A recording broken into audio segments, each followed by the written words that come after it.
As a country, as a nation, as people, we don't want to talk about death. Very seldom do you wake up in the morning and say, today I want to plan my funeral.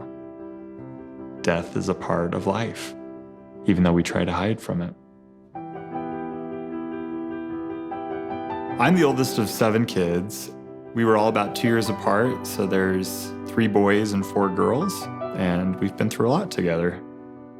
My dad was a creative risk taker with a lot of heart, and he would run cross country and track. And I remember at cross country and track meets, there in a trench coat, in the rain, cheering me on. He was very present, and I really wanted to build that relationship with him. But it was all about memories and experiences, and I think he probably knew that he had a limited time in his life to leave that impact.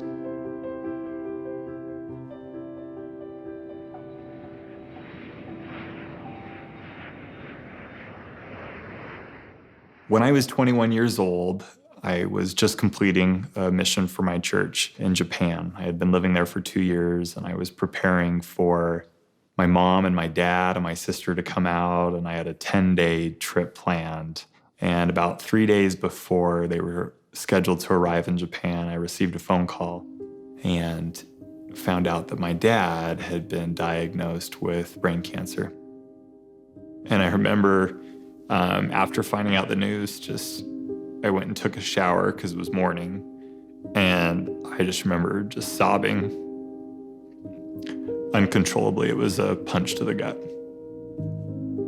I definitely did a lot of soul searching of asking the questions of why. Why did this happen to us? The weight of the world all of a sudden fell on my shoulders as the oldest, and with my relationship that I had with my father of what do we do next? I remember that period being faith-inspiring, but incredibly daunting and exhausting.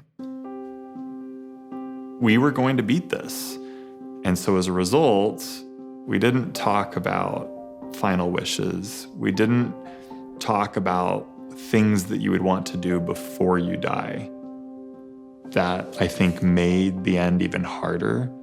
And we could have gotten ahead of some of the issues that have now transcended throughout many, many years after my father's loss, had we known better.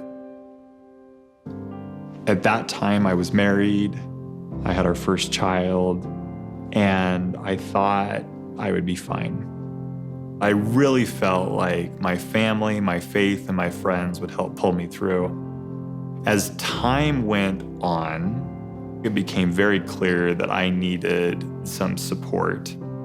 And from years 2, 3, 4, 5 is where I became very lost and confused and was looking for answers.